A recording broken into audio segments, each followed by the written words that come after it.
بسم اللہ الرحمن الرحیم۔ السلام علیکم ورحمۃ اللہ وبرکاتہ۔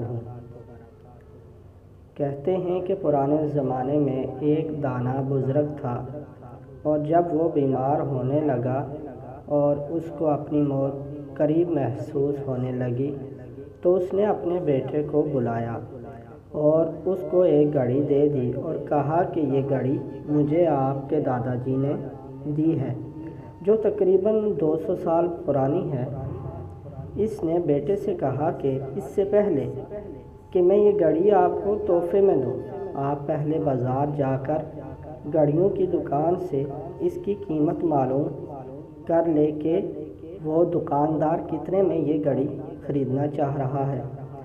بیٹے نے گھڑی لی اور دکاندار کے پاس گیا اور قیمت معلوم کر کے اپنے والد کے پاس واپس آیا اور بتایا کہ دکاندار اس گھڑی کو 500 روپے میں خریدنے کو تیار ہے، کیونکہ یہ ایک پرانی گھڑی ہے۔ والد نے پھر کہا، جاؤ اور اس کو کسی ہوٹل والے سے اس کی قیمت معلوم کرو۔ بیٹے نے باپ کی بات مان لی اور ہوٹل والے سے بھی قیمت معلوم کر کے واپس آیا۔ والد کو بتایا کہ ہوٹل والا 1000 میں خریدنے کو تیار ہے۔ والد نے پھر کہا کہ اب جاؤ اور کسی عجائب گھر والوں سے اس کی قیمت معلوم کر کے واپس آؤ۔ بیٹے نے پھر گھڑی لی اور عجائب گھر والوں کے پاس چلا گیا اور اس گھڑی کی قیمت کے بارے میں پوچھا اور بھاگتے بھاگتے اپنے والد کے پاس آیا اور کہا کہ وہ لوگ اس گھڑی کو 10 لاکھ میں خریدنے کو تیار ہیں۔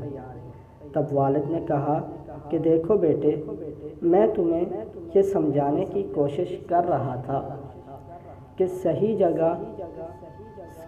جگہ پر آپ کی قدر ہوتی ہے، آپ کو اہمیت اور عزت دی جاتی ہے، اور اپنے آپ کو غلط جگہ پر مت ڈالیں جہاں آپ کی کوئی قدر نہ ہو۔ آپ کی قدر وہ جانتے ہیں جو آپ کی کام کی تعریف کریں اور آپ کو حوصلہ اور شاباش دیں۔ ایسی جگہ پر بالکل مت رکنا جہاں آپ کی حوصلہ شکنی ہو، جہاں آپ کے کام کو سراہا نہ جائے۔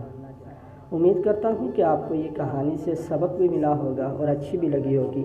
مزید ایسی سبق آموز کہانیاں سننے کے لیے ہمارے چینل کو سبسکرائب کریں، بیل آئیکن کے بٹن کو دبائیں تاکہ مزید ایسی ویڈیو آنے والی جو ہے وہ آپ تک پہلے پہنچے۔ اللہ آپ کا حامی و ناصر۔